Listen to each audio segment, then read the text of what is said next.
I have a very fast. To look at some background or foundation estimation, we talk about a lot of parameters. For example, A or B or C or beta or sigma x squared, something like that.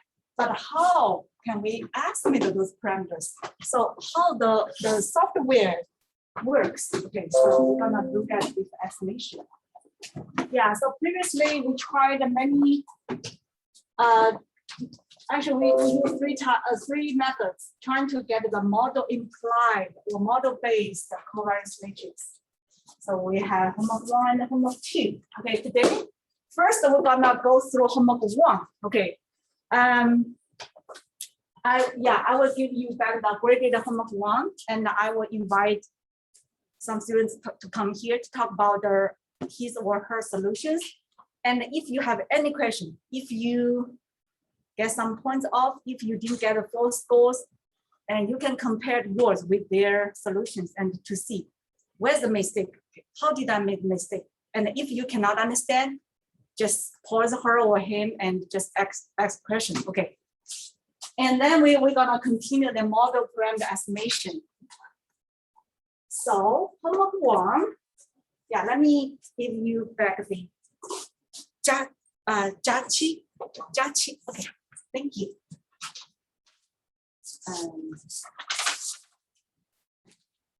Zhang Yu and Xiao Ying Chen.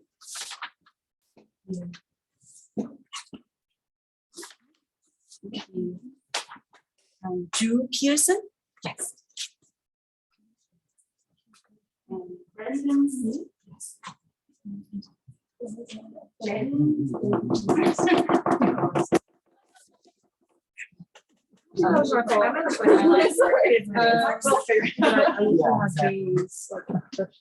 You, John?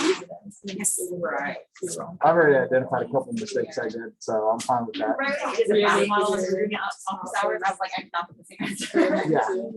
Yeah. Hell, even up to an hour ago, I was still second guessing myself. I'm like, ah.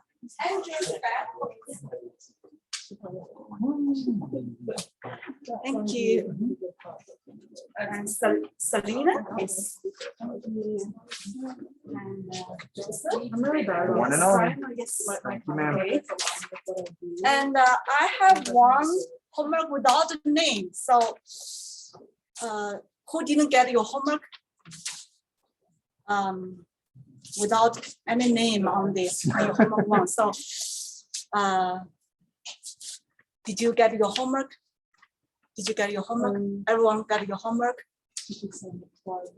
Maybe someone's active. Okay, so I will check it. I will check it later.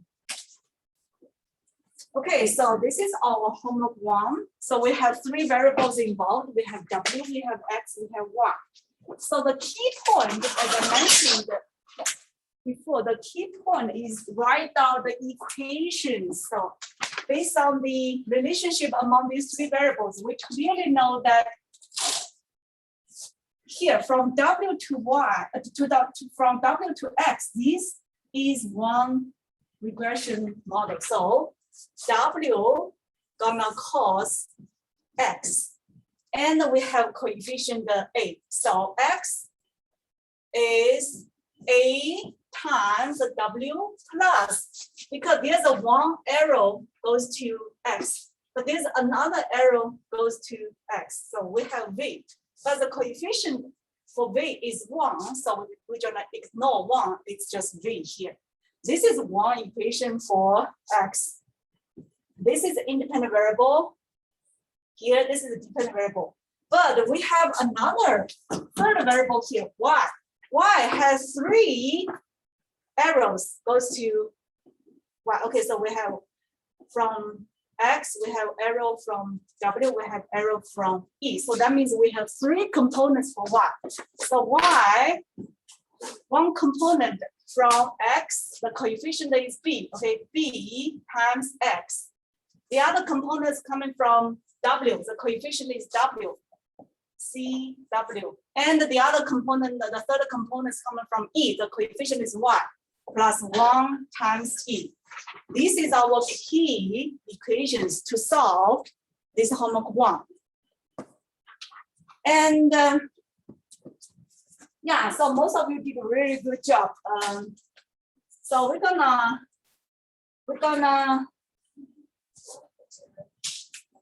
based on this question, so we're gonna figure out the covariance matrix of W, X, Y. Okay, so we have 3 variables.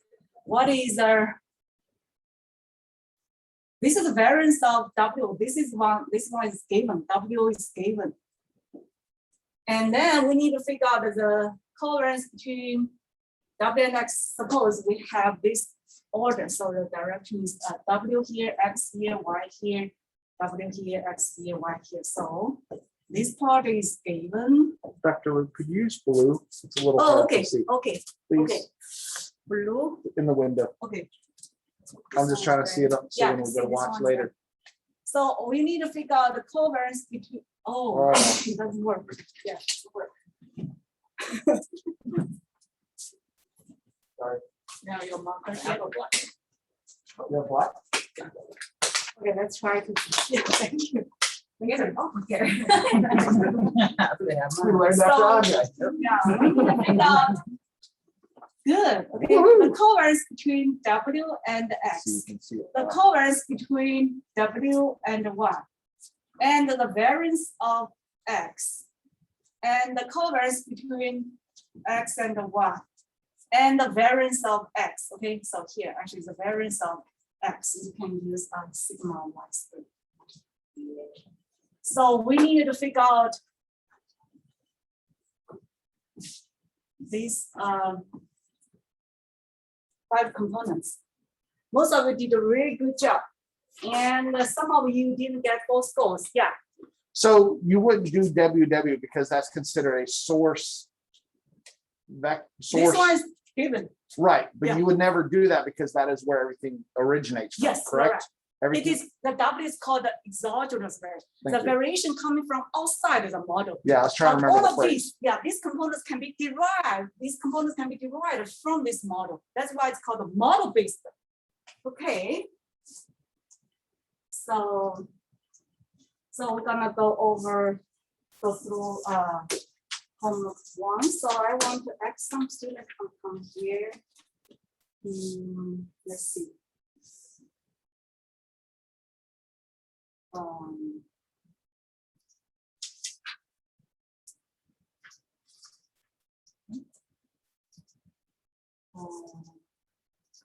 Madeline, can you come here to talk about your solutions? Yeah, sure. Yeah, thank you. Let me open your. Yes. Okay. Okay. Let me just.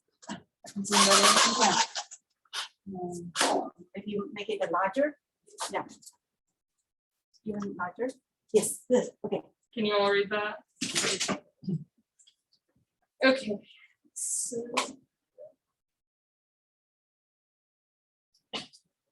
Okay, so this stuff right here is just the stuff that we're given already, just in the diagram and then in the equations that Dr. Liu just showed us how to get.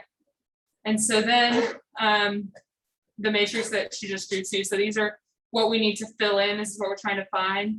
I did my rows differently. I did X, W, Y, It's okay. but Yeah, it's the all the order same. doesn't matter. You Yeah. only need to get each component, but the order W X Y or X W Y or Y X W, it doesn't matter. Yeah, it's just about order. And then the only thing in this table that we know already is this variance of W. That's one of the ones that's given, is this sigma squared W. So we got to find the other 5. So, okay, so to do covariance of WX, WX, you take covariance of W and just plug in the equation here. And then the way it works for covariance is that you can kind of distribute. That's how I think of it. I don't know if that's an appropriate way to think about it. Correct, yeah. So then you can do the covariance of the first part in W and then covariance of the second part with W. And so we get this. And then another property of covariance is that all of the coefficients just come out front. So we get A times the covariance of W and W. And then we were given, well, not given, you just know from the model, since there's no arrow between W and the error V, that covariance is 0. And so then all we get is A times this variance of W for the first covariance. Then we do the same idea for the second one, but in this case, we're plugging in the equation for Y. And so we just distribute again and then pull out the coefficients. Again, this one is 0 because there's no arrow between W and the error E.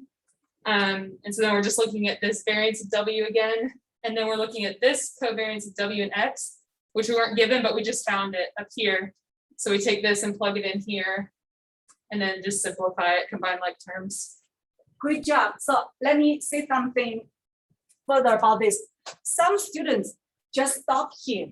Some students just, okay, I got this part, B times sigma WX. And some of you just stop here.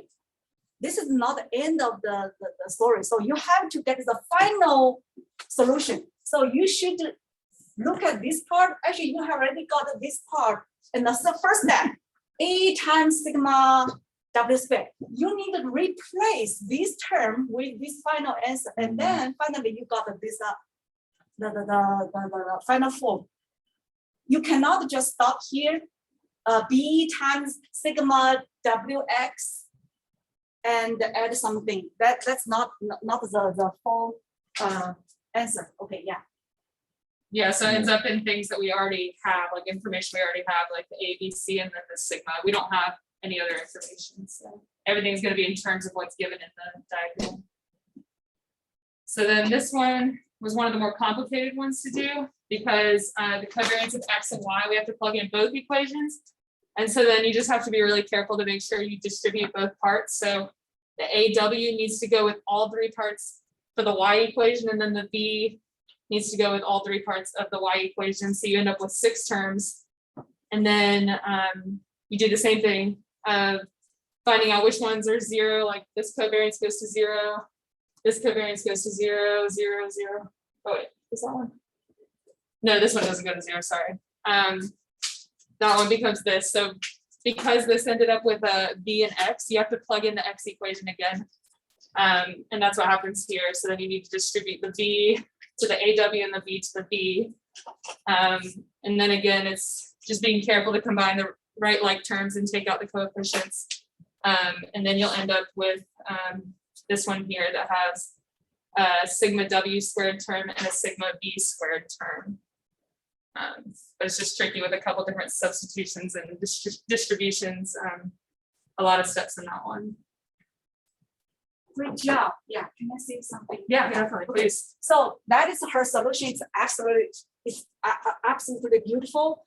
But some student, when you calculate this term, okay, when you calculate this term, covariance between V and X, some students just stop there.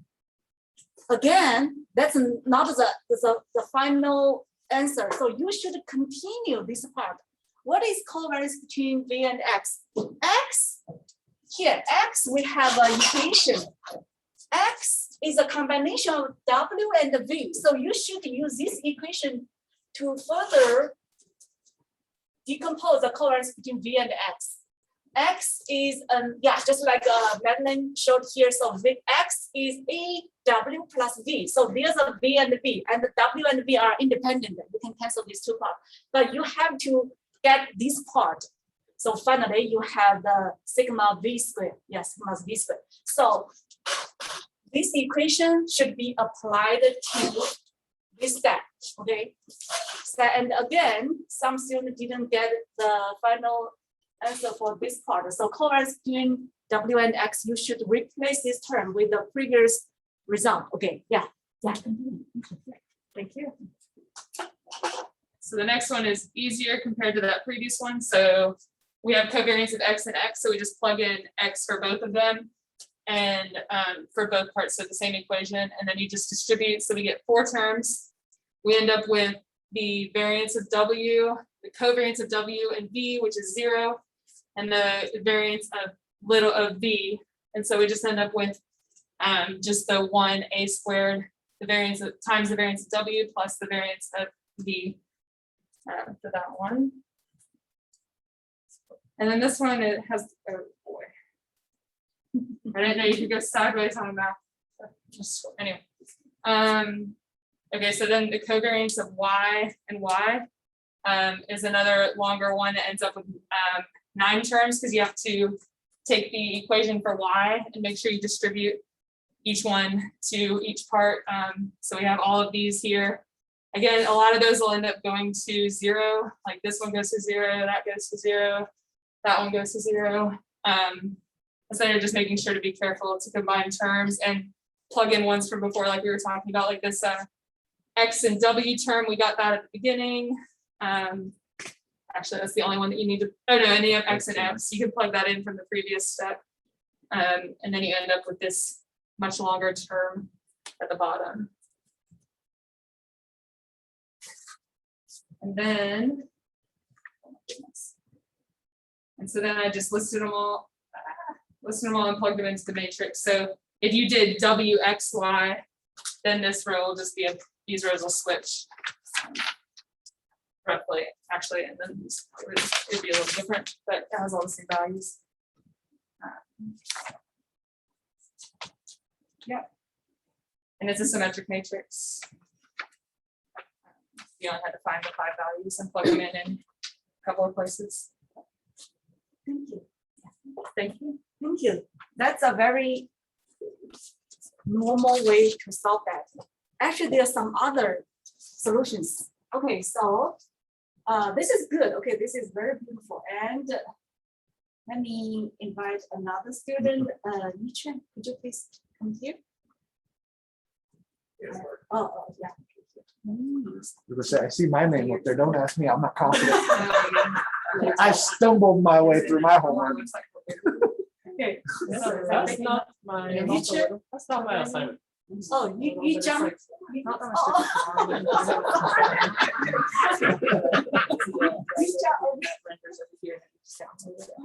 Thank you.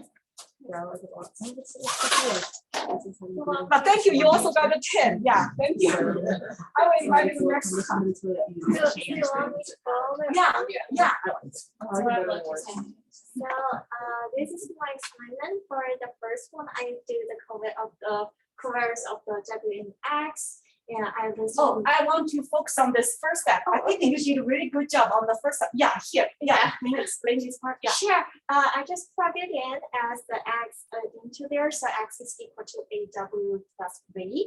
And I just extend it, and I want to group them together as the W and V as I will list them in the answers. So I think this is a good way to plug all of those in and conclude it. So Yeah, look at these equations.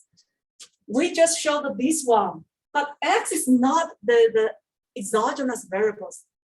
Actually, she used the first equation to replace X. Okay, so this X actually equal this one. So she used W and V to re-express X. And finally, combine some similar terms. We have this part, and the W and the V are all exogenous variables. That's good. So when she did the derivation, you won't get confused as a X and the W or X and Y, because finally we have WV, WV. That's it. We don't have any X involved. Yeah, that's good. Yeah, continue. Yeah. Interesting. I think the first one is just as non-negative. So there's I think it's pretty clear from Yeah, the first one. yeah. And the second one, I just you can see I plug in the AB plus C times the W, but I got a little bit confused, so I want to make sure I use everything I writing down in the equation. So I do this thing like this is a W and this is the CW. So although it's a lot of like parts in there, but I think it's more clear, and you won't do any mistake when you plus or multiply it. And okay, and the third one is covariance between X and Y.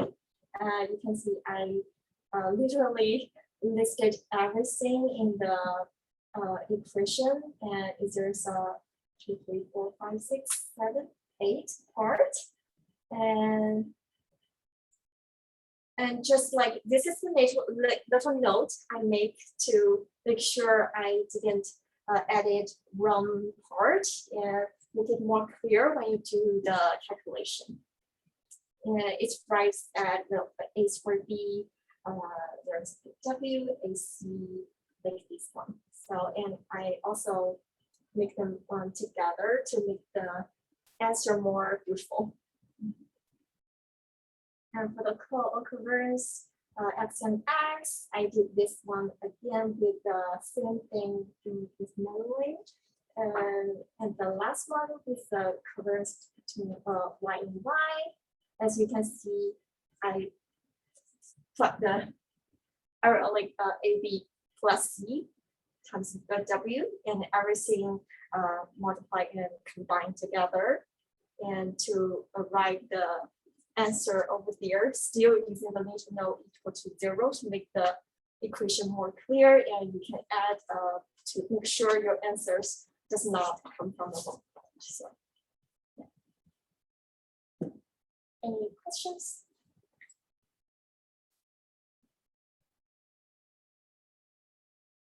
Good, thank you. Yeah, actually, based on Mary's solutions, so finally she got this term. Okay, so she has this term.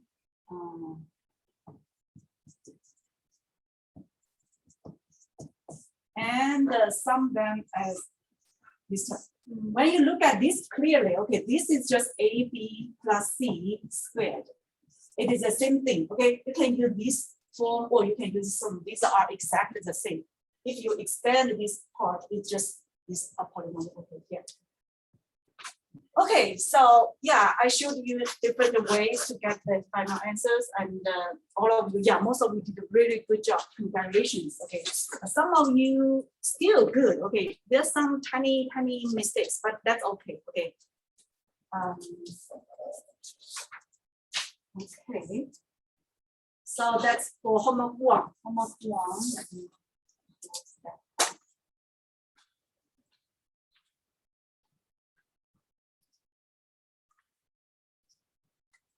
Any question?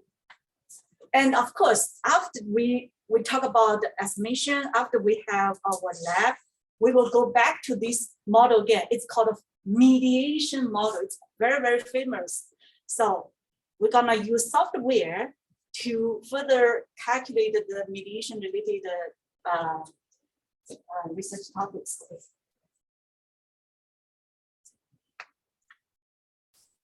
Okay, so let's look at the new topic for today's talk, estimation. As we mentioned, actually here, we have a lot of parameters. Okay, so we have B, we have A, we have B, we have C here.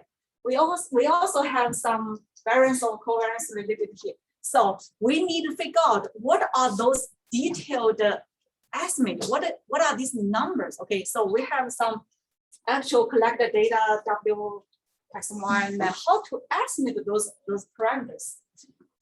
So that's today's work. So we first let me give you some concepts. Okay, some definitions. Parameters. What are parameters? Parameters are unknown quantities in the model, such as beta, such as something. It's unknown. But these are quantities. These are really important. These are really important components in our model.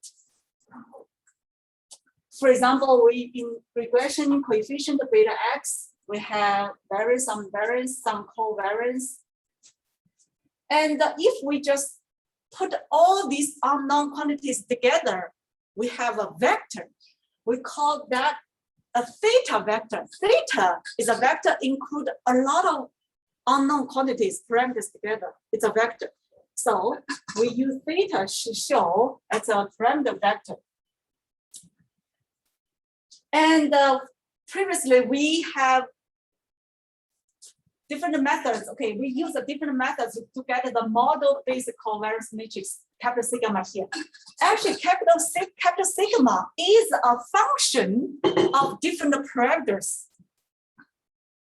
Just like we did before, okay, just the homework 1, we have A B or something like that. All of these components are function of our parameters. It's a combination, different combinations of our parameters, unknown parameters. Something like A times sigma W square, or something like A square B square plus 2ABC, something like that. All of these are combination of unknown parameters. And we have the capital sigma. So this one actually is a function of a parameter. We can use this to show, okay, this is a capital sigma. It is a model-based covariance matrix, but it is a function of unknown theta. Theta is kind of like a variable here, and we have function of capital sigma.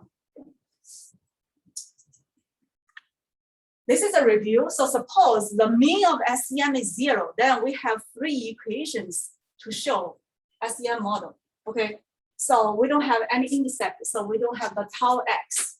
So x is observed variable, observed independent variables. This is latent independent variables. Okay, both of them are exogenous variables or independent variables.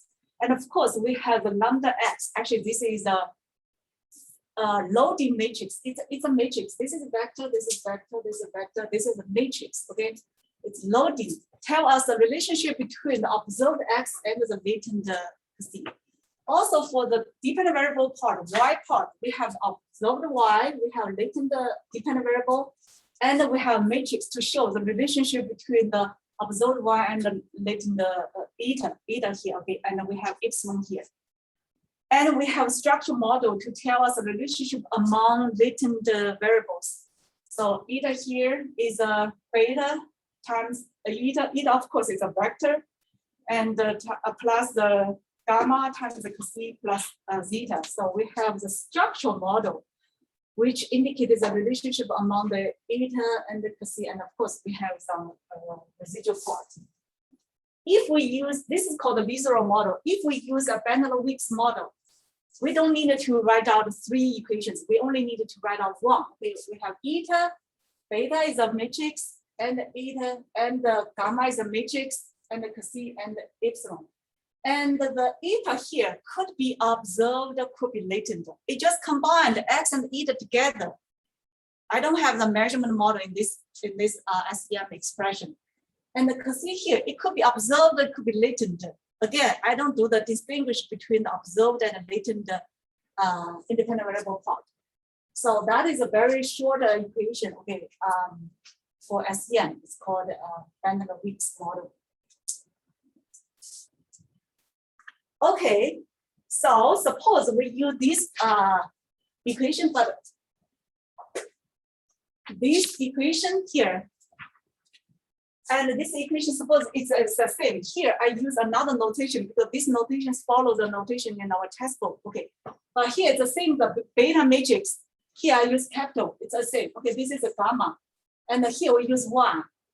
In the previous version, we use eta. Okay, eta times beta times eta, gamma times c. It's the same notation. I use different letters. Okay, the meaning is the same. Because I try to match the notation in our textbook, the Boland's book. I already uploaded the Boland's chapter to ELC. You can check about the notation there. Also, if we assume, this is a residual part, okay, if we assume the variance of the residual part is size, of course, this is a matrix. And also, x here, I assume the variance of x is a phi. That's our assumption. And now we need to figure out what is a model-based covariance matrix, capital sigma. The model is a very general model. It's not a detailed regression, simple linear regression, or mediation, or multiple regression. It's a very general SEM model here. We use a Bandler-Weeks format. And what is a model-based covariance matrix if we have this form? Of course, the model includes a lot of like unknown parameters data here. So basically, what is a covariance matrix y and x? Y is a vector, x is also a vector. So combine them together. Okay, so this is a more general case. Previously, we just have the detailed example, either single or multiple or mediation. detailed examples to show the capital sigma. But now we have the very abstract form of SEM.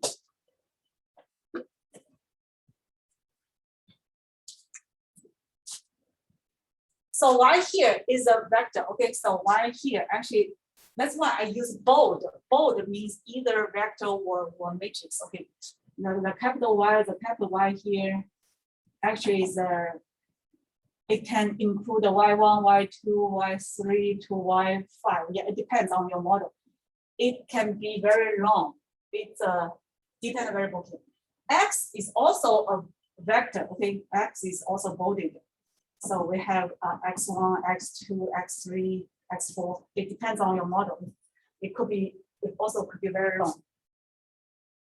So we have two parts of observed variables, y and x. Now combine these together. We have y vector really long. We have x vector very long. Combine them together. It's really, really long, one vector. Okay. So this is just one vector. So we have two parts. Y part and the x part. Now the question is that what is the covariance matrix of this really long vector? Suppose if we assume the dimension of y is p, suppose we have some p dimension here, okay, it's yp. The dimension here is a q by 1, q. Then the covariance matrix is P plus Q by P plus Q, okay?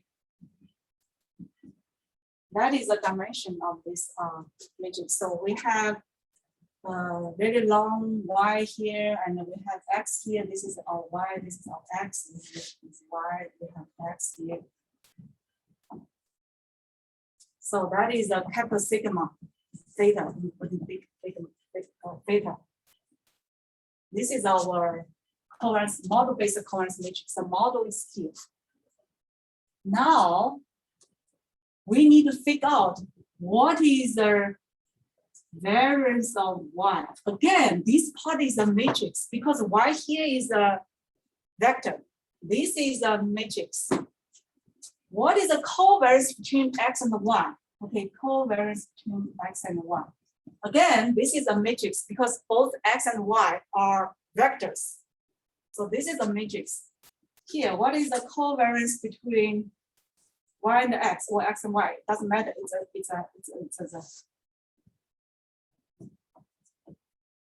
And we have variance of x. Okay. Again, it is a matrix. Variance of x, it has been given. Suppose this is matrix. Okay. Phi is variance of x. So this part is given. This part is given. Matrix P here. Now, what is this part? Yeah, what is this part? What is this part? Okay, so let's just do the derivation.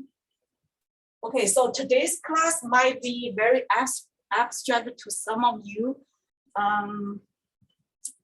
because it's just theoretical derivation. We don't have the detailed form for these models.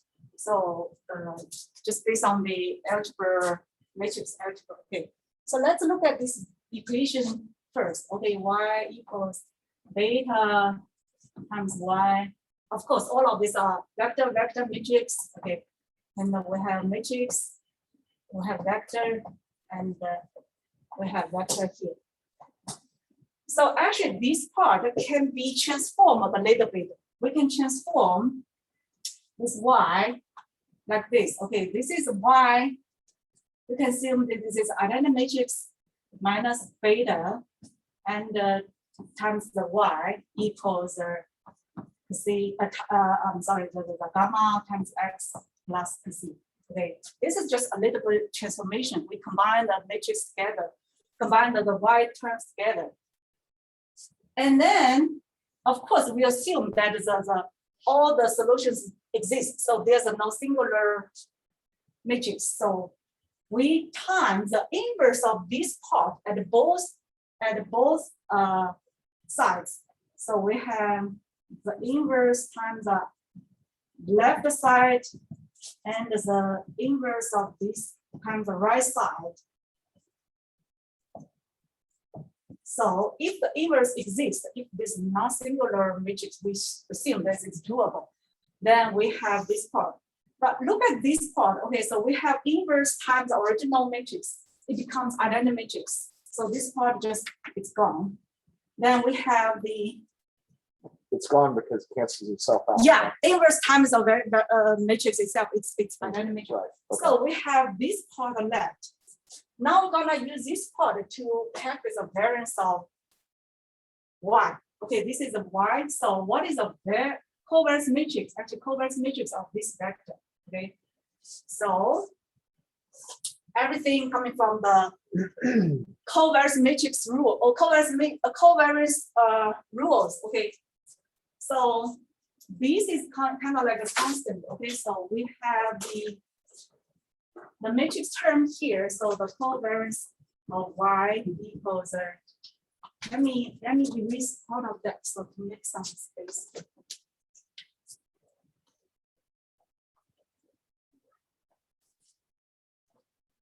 So the covariance matrix of y is, we take out this part in the identity matrix minus the B matrix, the inverse.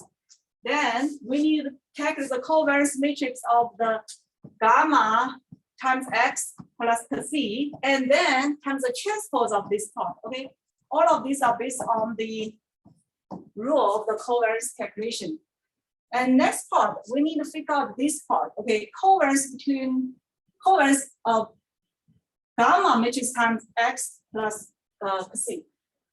Again, apply the covariance calculation rules. We have gamma times the covariance of x, gamma transpose plus the covariance matrix of the c. Okay.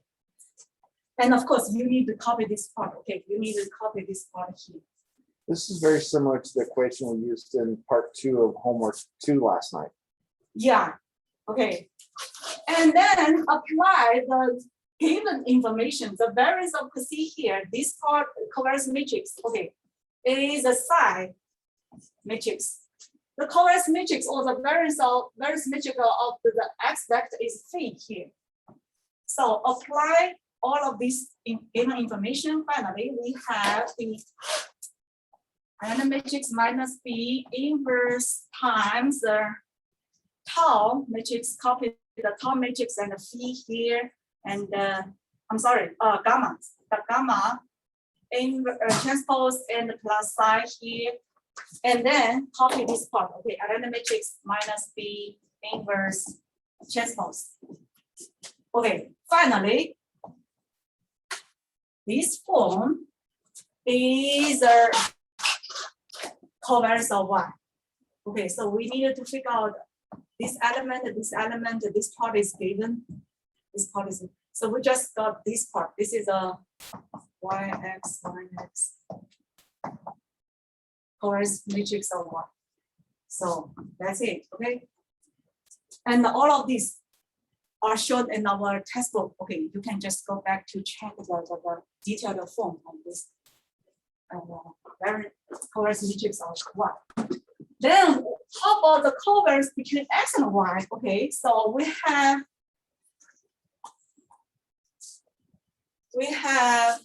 covariance between y and x. It doesn't matter. Okay, and the y here, I just erased that. Okay, y here we have this form.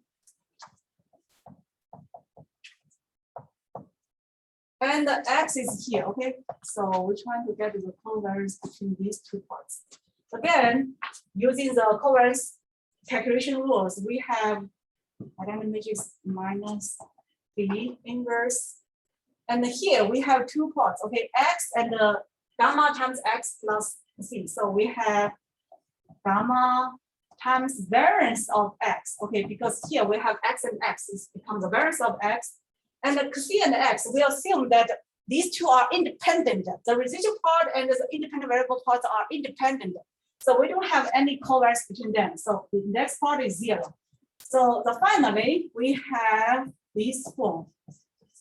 This is a feed, okay? This is a given. This part is given in our information. So finally, the covariance between X and Y is this matrix. So all of these are matrix. Another matrix, the beta relation matrix, gamma matrix, phi is the covariance matrix of X. All of these are matrix side here. Okay. So combine each component together. Combine these 4 components together. So What you looking for? there's a cap of this. The cap is at your feet, right in the middle. Oh, yeah. So, yeah. Sorry. Yeah. Okay, so we just derived the variance of y and the covariance between x and y. So the detailed form is actually let's look at the textbook. Okay, so Go to the page.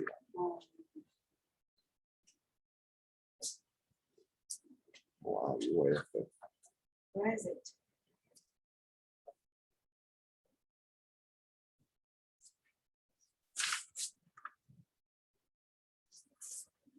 Which one are you looking for now? Here, okay. 4.56. Okay.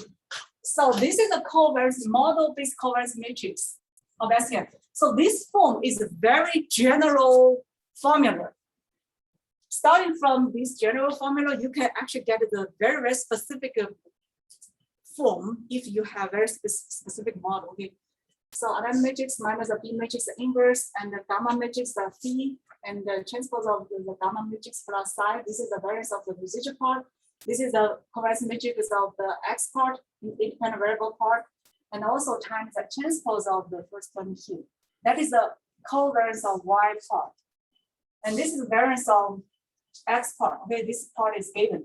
And for the covariance between X and Y, so we have identity matrix times minus B inverse times gamma times phi. Okay. So we have the general form of covariance matrix of SEM. And this part, if you cannot get it, it's okay, because this is kind of like a introduction you to the estimation part. If you cannot derive the detailed form of this one, that's totally fine. I will not give you any kind of like exercise or homework in this topic. Okay, Yeah. just give you an introduction. Okay, so just relax. Okay, relax. Don't be nervous, because I saw a lot of this is kind of like very nervous. Okay, no homework. Okay. Okay. That's the covariance matrix of SEM, the capital sigma. Now let's look at another concept called the residual matrix. We just get this capital sigma. That's one matrix. That's model-based covariance matrix. For different model, the form of the capital sigma will be different. As we did the homework. I just divided here. Okay. But there's another matrix called sample covariance matrix. Sample covariance matrix. What is sample covariance matrix? After we collect our data, X and Y, the sample covariance matrix can be calculated directly based on the data only, no model involved. I don't care about the linear regression or mediation or any other mimic model or some other model. I can directly get the sample covariance matrix solely based on the data. Because I have my X, I have my Y. I just calculate the variance of X and variance of Y, covariance between X and Y. So I have a sample-based covariance matrix. I give another notation. I use S to say that is the sample covariance matrix. These are different, okay? Capital sigma and S are different, but both are matrix, okay? We need to get the difference between these two. Sample-based covariance matrix just based on our data, no model involved. Now we're trying to set up some model to explain our data. Once you decide to use a model, the capital sigma will be decided. Will be decided. So the capital sigma depends on your model. Once you decide a model, the character sigma will be can be calculated. And you have your existing sample-based covariance matrix. We're trying to get the residual. Our goal to do the estimation is trying to minimize the difference. If there's no residual variance, or the residual variance is just zero, okay, there's no difference between these two.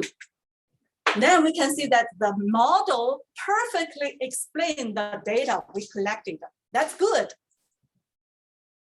But if the model you set up, okay, so if you're trying to match these two, there's a big difference. Then how do you explain this part? That means your model is not reasonable. Your model cannot really, your model cannot explain your data really, really well because there's a big difference among these two. So you're trying to make the difference between these two really small. If it's zero, if it's perfectly matched the set as that would be very good. Okay, but usually it's not so easy. So this is called residual matrix, and our goal is trying to make this as small as possible. But this one depends on our parameter. By taking different value of our parameter, the actual value of character sigma will be different. So we're trying to optimize the theta here to make these two really close. That's called estimation, okay? Yeah, so we're gonna take some value of theta to make the difference between these two matrices very, very small as possible. Okay. And of course, we have some notations for the theta. Sometimes we use hat, okay, theta hat to show that is the estimate of theta, okay, theta hat. Okay, now let's look at some example. For example, we have a very simple regression. We have x causes y, simple linear regression. Everybody knows this formula, okay? And the parameter can have these three components. We have beta involved, we have a variance of x involved, we have a variance of residual involved. So we need to figure out the estimate of these three elements. So let's look at the covariance matrix.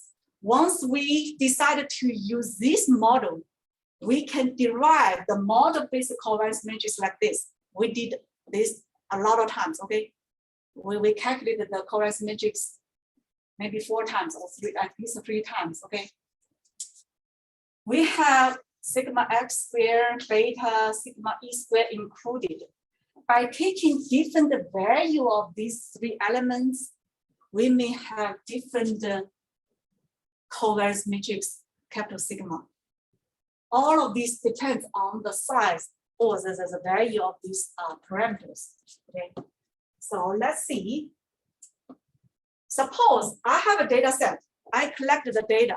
The data have a sample covariance matrix like this. Okay, the variance of x is 2. Okay, after I collect the model, okay, the data, we have x variable, we have y variable, we calculate the x, the variance, which is 2. Suppose, okay, assume that the variance of x is 2. The variance of y is 2 also. The covariance between x and y is 1.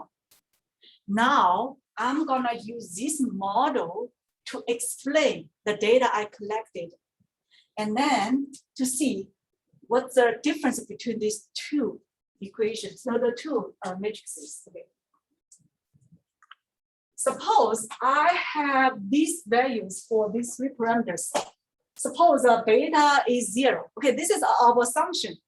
What does that mean? The beta, if the beta is 0, there's, okay, x cannot cause y. Actually, this is a very bad estimate. This is a very bad guess of these 3 parameters. Okay, so assume that the beta is 0, the coefficient from x, y is 0. And the variance of x is 1, the variance of residual part E is 1. That's my assumption. Okay, that's my guess. Suppose this is one possible set of parameter estimate of theta. Then based on that three values, you can calculate the model-based covariance matrix here. Because this is a general form, so we replace capital sigma x square 1 with 1. This value is 1. This is what beta times sigma x squared, so beta is 0 times this one is 0. And the beta times sigma x squared, beta is 0. So we have 0 here. Here, 0 times 1 plus 1, because sigma e squared assumes is 1.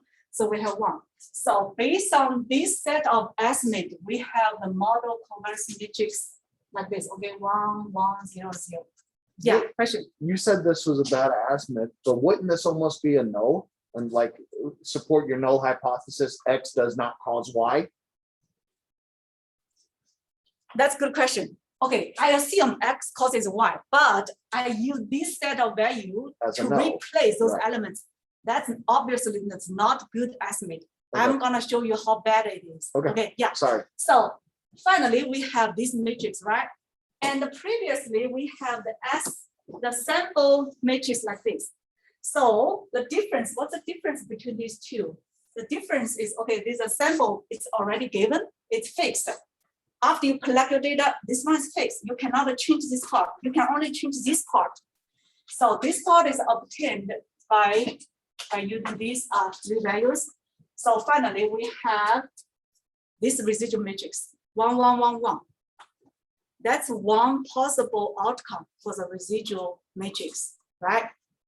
Okay, that's one possible. Now, let's look at another set of estimates. Suppose 1, 1, 1 is a value of beta sigma x squared sigma e squared. Let's do it again. In this case, what is a capital sigma? In this case, the same thing. This part is already given. This is known. This is absolutely correct. We replace the element here by using these three values. So sigma x squared is 1. Beta times sigma x squared, beta is 1 times 1 is 1. Here, 1 times 1 is 1. Here, 1 times 1 plus 1. Here is 1. So we have 2. In this case, we have this model-based covariance matrix. And again, let's try to get the difference. The difference. This part is given, this part is fixed. Again, this part is kind of a constant. We cannot change anything here. And here, this is a new capital sigma. Let's do the subtraction between these two. Okay, so we have 1, 0, 0, 0. It looks like this is more close to 0 because here we have only one element here, 0, 0, 0, 0. Okay, and the previous case, we have all 1, 1, 1, 1 here. Just roughly guess which solution is better. The one with only The second one. one is better, yeah. Actually, you can just look at this, the beta here. The beta, in this case, the beta is assumed 0.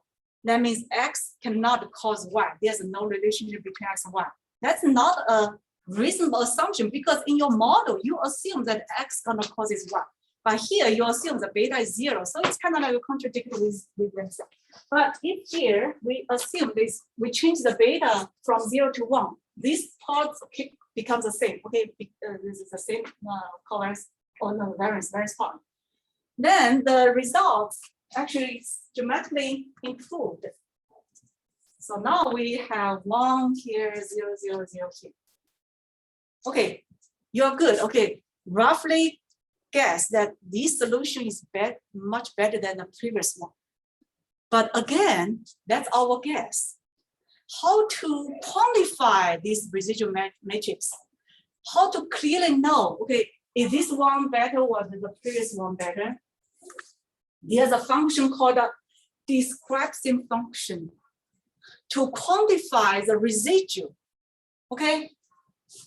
So which estimate is better? So we guess the second one is better, but why? We cannot say why because the elements are close to 0, but why the first one is larger than the second one? Okay, so we use a function to quantify the difference, to make it just one scalar, one number. I don't care about the matrix. Sometimes the matrix is very confusing. I want to make the difference or residual just one number. And the smaller the better. Okay, so. And then we can just use the algorithm to minimize the difference, to try to make the difference between S and the sigma as small as possible. Okay, that function is called the describing function. Okay. Of course, there are many versions, many functions to do the same job. Okay, so we have a lot of describing functions, and all the software. Next week, we will look at the R software, M+ software, AMOS, and the EQS. All the software can help us to minimize this function, to make these two really close, to make our capital sigma really close to our S. And then the optimized theta will be called as the estimate of these parameters. Okay.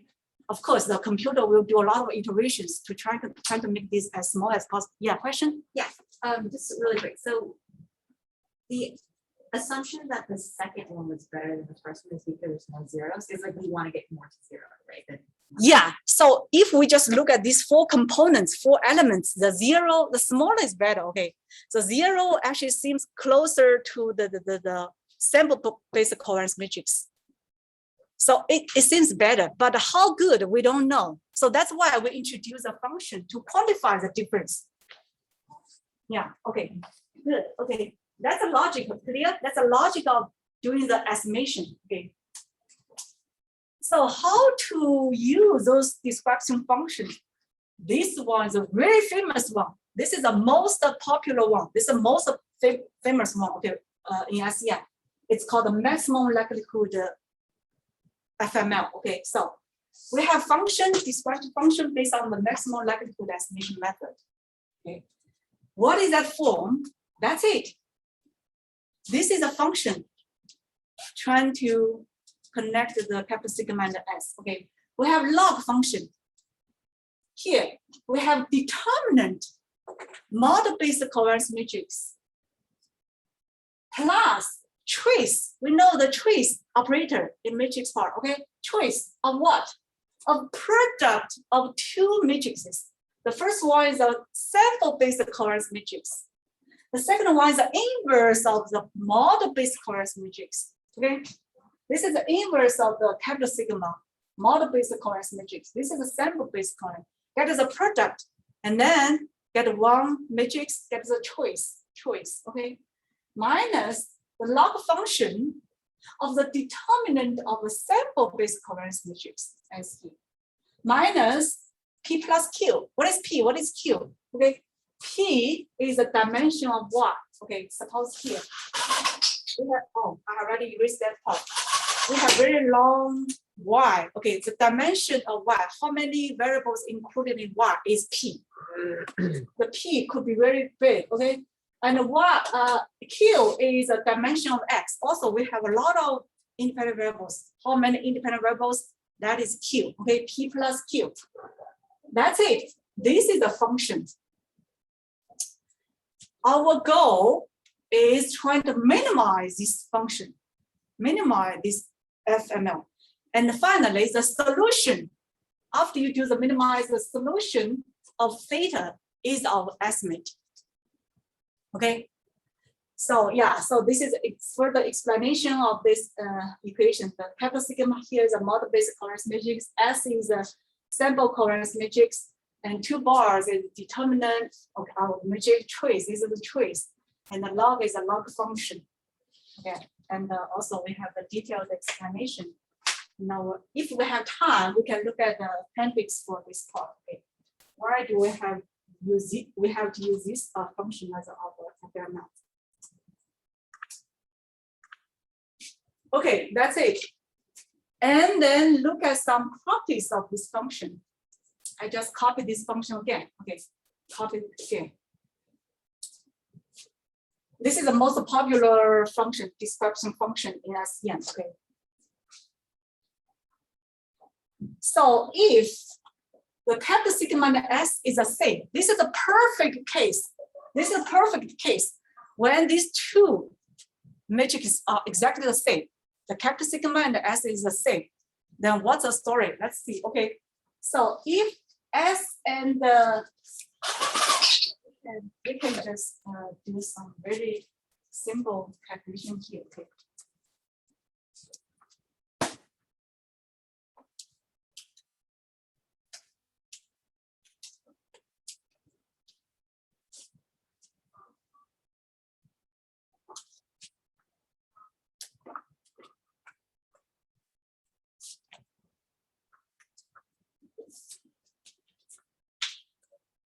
Okay, so this is our function here. If capital sigma is S, so this becomes the inverse of S. So S times the inverse of S is just identity matrix. S times the inverse. Okay, so this part becomes an identity matrix. Okay, S times this one is identity matrix. Identity matrix. What is the trace of identity matrix? How to calculate the trace? Do you know trace? Okay, if you have a matrix here, we have main diagonal elements here. The trace is just the sum of all of these elements. Yeah, that's a trace operator. Just get the sum of all of these diagonal elements. Now we have identity matrix. What is a trace? What is the identity matrix? There's a dimension. What is the dimension of this identity matrix? We have P vector. We have P y. We have a Q, X combined them together. We have P plus Q. P plus Q by P plus Q. This is the dimension of identity matrix. But it's identity. Remember what is identity matrix? All of these are 1, 1, 1, 1, and here we have 0, 0, 0. That is identity matrix. So what is the trace? What is trace of this matrix? What is the sum of all of these ones? What is trace? How many ones? Well, it depends upon how many. P plus Q. Yeah. That's it. The trace, this part becomes P plus Q. P plus Q minus P plus Q. This part is gone. And the capital sigma and S is exactly the same. So here becomes S. Determinant of S, determinant of S, log. This part is exactly the same, gone. So finally we have 0. That's a perfect case. If these two matrices are exactly the same, the FML is 0. That's it. This is the most ideal case. But in reality, we don't have this very good Behind you on the floor. Oh, again? Okay, I'm sorry. You're fine. So in most cases, these functions, the value is not 0. The 0 is a minimized. Okay, 0 is the ideal case. So in most cases, it's not there. And it can be viewed as a measure on how well the model fits the data. Later on, we will see a lot of like model fit indexes. All of these actually based on the value. Part of the component is kind of like this value. So it's similar to a fit test. Yeah, So when it will tell us how good is our model. How Okay. how well the model fits the data. Okay, Yeah. Okay. thank you. Yeah. Any question for this part? We just introduce the FML here. And of course, we have a detailed example also. We have, so if you go to the Boland's book, again, I have already uploaded the book here. So we have a detailed example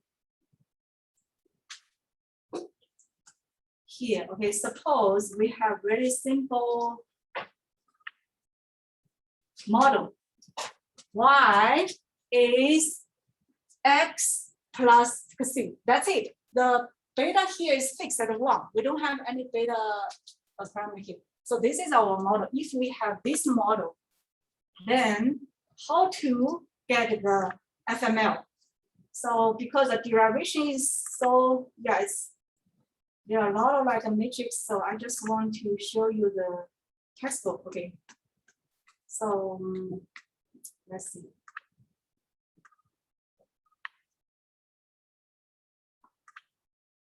Now suppose this is our model.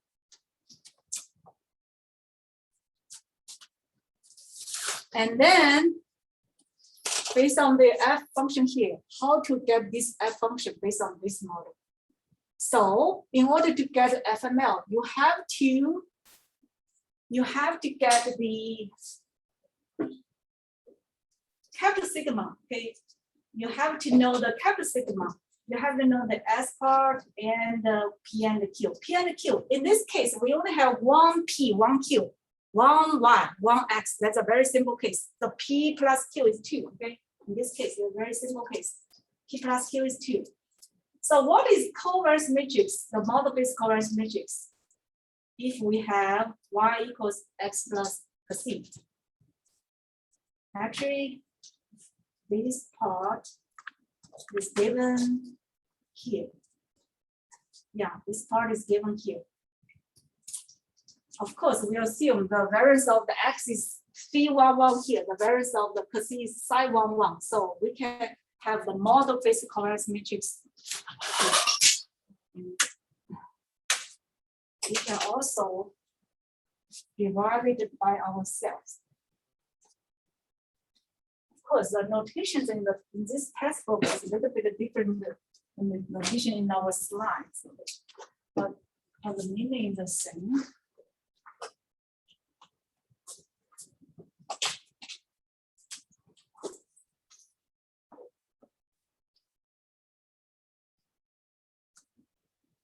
So here, because in our textbook, we would like to calculate the covariance matrix is Y and X. So they put Y in front of X. But in our homework, in our previous slides, we use this one, okay, X and Y. So just like Madeline showed us, the order doesn't matter. The elements, okay, is a key point. So the order is Y first or X second or X first, Y second. It doesn't matter if we follow the textbook. So we needed to figure out the 2 by 2 matrix. Okay, this is a 2 by 2.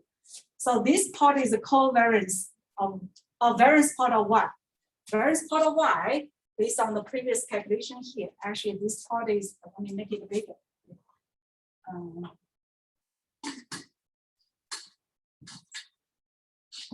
Variance of Y is beta times sigma X squared plus sigma E squared.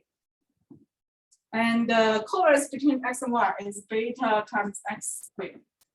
And the variance of X is sigma X squared. This is obtained by previous calculation, okay? But in this case, Y equals X plus C. So the beta here is fixed at 1. So the beta here is fixed at 1. Beta here is 1. Beta here is 1. And in this textbook, they also assume that the variance of X is phi. Okay, the variance of X is phi 1. It is, but previously we use a notation of sigma X squared. It is same as sigma squared, just the notation. So if we use phi 1, then this part becomes phi 1. This is phi 1. Okay, phi 1. This becomes phi 1. Just a notation. Okay. And again, in the textbook, they assume the variance of C part, we use psi. Okay, psi 1. So the sigma E squared is psi 1. Okay, psi 1. So this is our sigma. This is our capital sigma. P11 plus psi 1. Variance of Y. Covariance between X and Y. P11. Variance of X. P11. Okay. So it is this form. It is this one. P11 plus I11, P11, P11. Of course, this is matches P11. And the S, what is S? S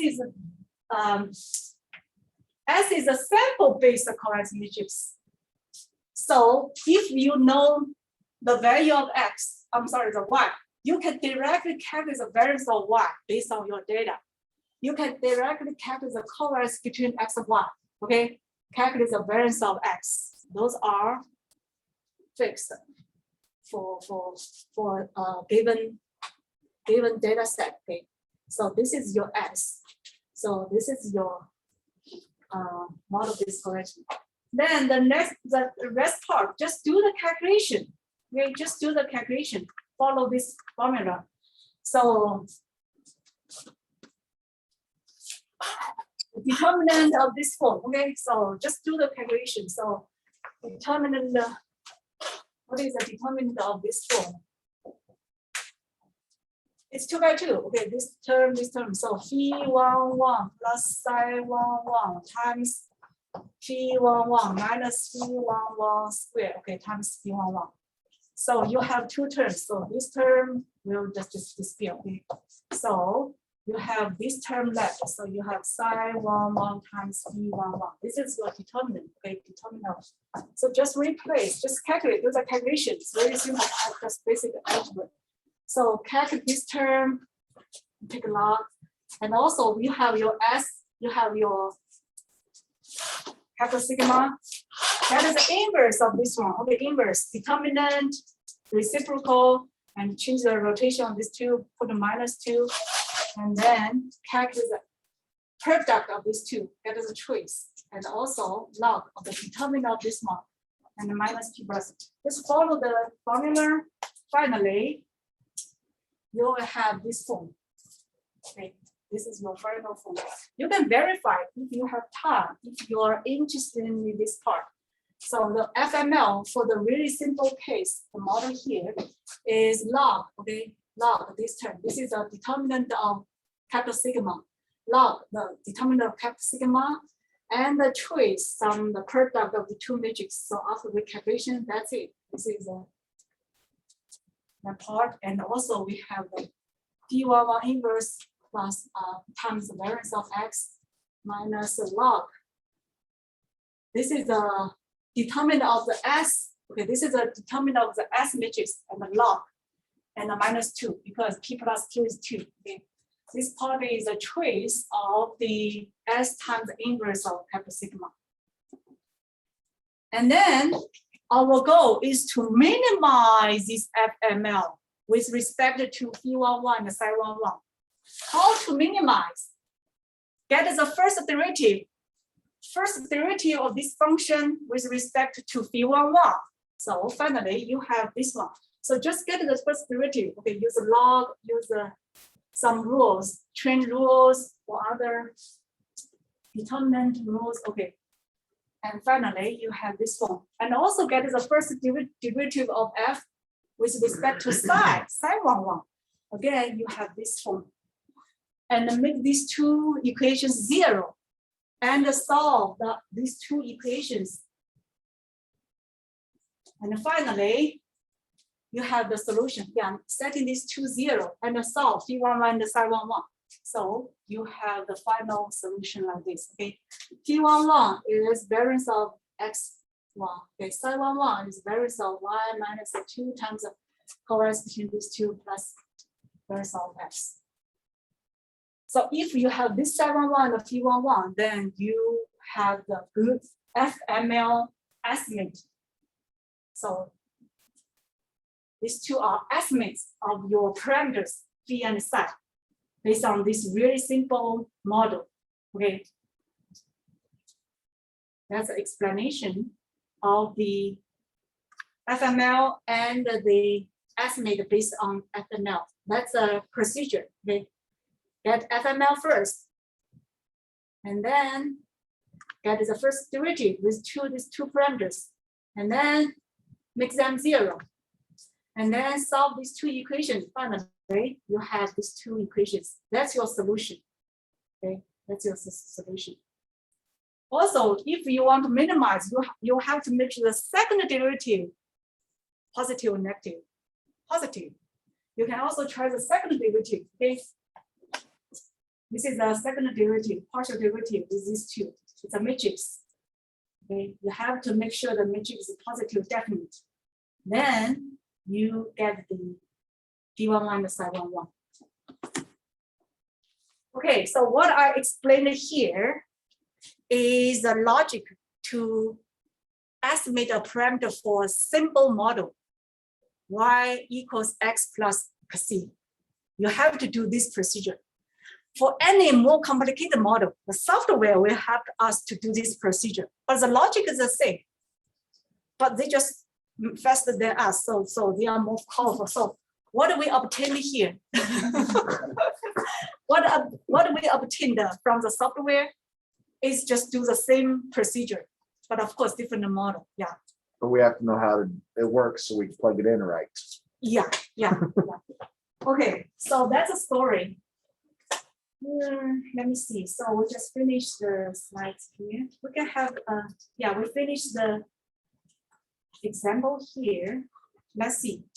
I only have several slides left. So let's just take our break and we will finish this today's talk very soon. Okay. So that's one possible solution. We introduced FML. That is called maximum likelihood estimation method. Why it's called maximum likelihood? Actually, this value and the likelihood function is very similar. These two have really close connection. But okay. So if you want to really know the details here, okay, we have the detailed form here. If you have time, you can just read the appendix of this chapter. So all the details are shown here. So wait a minute.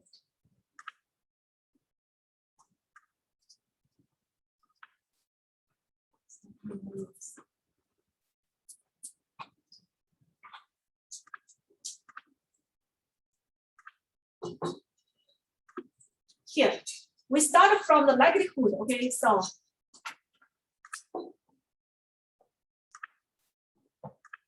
okay, FML, derivation of FML. Suppose X and Y are multi-normal disputed. We start from our likelihood function. These are dense functions, okay? Dense functions for each observation. And then we create their likelihood functions, okay? And we assume it's normally disputed, multivariate normally disputed. So this is a form of the dense function of multivariate normal. So we have 2 pi, we have p plus q is a dimension. P plus q is our dimension of this assumption. And we have determinant, square root of this one, expectation. So all of this coming from the dense function of normal, multivariate normal. We started from here, and then we get the likelihood, okay? Likelihood.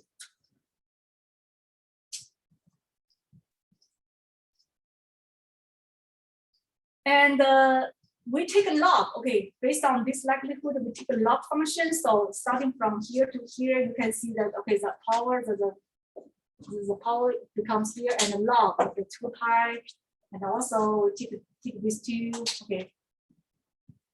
And the log is a determinant and the exponential part here. Okay, so log. And we're gonna rewrite this third term. Okay, there's some tricks here.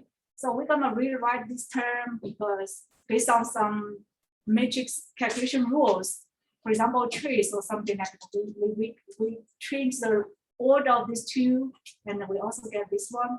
And if you look at this part is just covariance matrix. This is just this is a sample covariance matrix. So sample covariance matrix here. So we change the rules, we change the order of the trace and the summation. So the trace, if you have the sum of this part, is our sample. So that's why this term appeared, trace of the sample times the inverse of capital sigma. Okay, And of course, we need to combine the previous form here, log times the determinant of kappa sigma, and we have some constant terms. Everything of that formula coming from the likelihood function. Okay. And the log likelihood, okay, there's some constant because we have some 2 pi, something like that. We can assume these are constant part. And we have this form, okay. Log determinant of sigma and the choice between these 2 parts. Okay, this coming from the previous derivation. And if you do the comparison, these two are really similar. So to maximize that part is same as minimize this part. Because here we have negative sign here, okay? But here we don't have negative sign here. So it's kind of a reverse. So where you maximize the likelihood function, actually you do is a minimize this dispersion function. It's the same thing. So we do the comparison here. And again, if you're interested in this part, you can just do the derivation by yourself. Okay. Okay, that's a most popular method. But actually, we have some other description functions. For example, least square. I can also use least square estimation method to get the parameter estimate. Okay. One is called ordinary least square. Then in that case, the f function becomes this. Okay, ordinary square. So the 1/2 trace of the s times s minus the model coherence matrix get squared and get a trace. It's really simple. You only need to minimize this part, and then you have the estimate of parameter. Or you can use generalized least square estimation method. So based on the previous one, I put a weight because generalized. Okay, we need to use a weight. Okay, weight of the inverse of weight. But how to choose this weight? There are a lot of versions. Okay. Yeah, sometimes we use a sample-based coherence matrix. This is one possible option for W. Of course, you have some other options for W. And we also have the scale-free least square estimation method. In this case, we didn't use weight, we use a D. What is D? D is a diagonal part of the S matrix, the S matrix here. Okay, all of these are different versions of the least square estimation method. And yeah, so related document to talk about the different versions of the least square estimation method. Also, Michael Brown proposed a symptotic distribution-free method. In that F, it's called ADF. Okay, a symptotic distribution-free. So here we have a U matrix. U is, if you look at the original paper in the Brown's matrix, U actually is really large. Okay, it's a stepwise. It's also, it's also not easy to apply. So this is another version of the F dispersion function. Yeah. So based on this version, you don't need to look at the distribution. Okay. And actually for the least square, it's also you don't need to look at the distribution. But for maximum likelihood, you have to assume that Y and X are normally distributed. That's why you have this function, this form. Okay. Yeah, so if you want to look at the details, you can also check the textbook.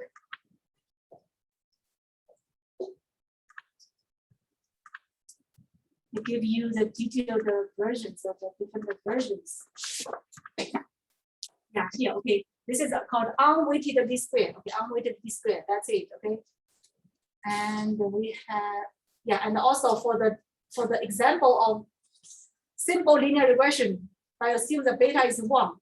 It also gives you the detailed form. Okay. For this model, we have this form of F, unweighted least square. And how to get the estimate is the same thing. Okay.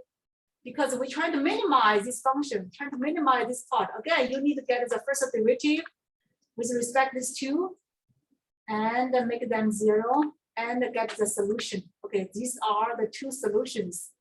If you do the comparison, this solution is different as the previous solutions because we use different method, estimation method. Okay, so if you do the comparison between this one, this is a solution for the FML. Okay, and then if we use the unweighted least square, then the solution of 311 and 711 become this. Okay, they are different because the method is different. And you can also look at the generalized least square estimation method. Okay? And we have a W. We have a weight matrix involved in this case. Okay? And the weight matrix can be some versions. Yeah, can choose different matrix. So yeah, so you also have this. Yeah. If you use S to replace W, then you have this version. Okay, the W here becomes a W, the S here, it's in weight here.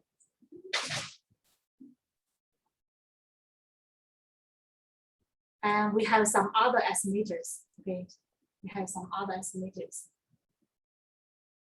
And yeah, the test will give you some detailed examples. Okay, we have to pick them. Okay. So I think I already summarized the estimation part here. And I also provide you some related document here. So if you are interested in this estimation, you can just, yeah, read this document. Yeah. That's what I prepared for today's talk. So again, it seems that it's quite abstract because I just want to show you the general SEM model-based correlation matrix. I just want to show you the basic logic to do the estimation. So you don't need to know this. Of course, if you know this formula, that will be great, but you don't need it. It's not required for you to memorize that and to apply that. Because starting from next week, we are going to use our software. So we don't need to do the hand calculation. The hand calculation is done. Okay. So congratulations, all of you. Yeah. So homework 2 is due today. And next week, I will give you the homework 2 solutions and then done. That's it. And the next stage for you is trying to look at your software. I will give you a lot of code and you need to do the exercise. And also we have some homework based on your software, okay? That's for today's talk. So we finished early today because I don't want to talk about the details of the derivation. So any question? Yeah, question? No, it's not about the class, it's Okay. a side question I have. Okay. About my own research. Okay, so we can talk about this later. Yeah, after class. Yes. Yeah, okay. So any question? Okay, that's it. That's for this class. Thank you. Yeah. Me too.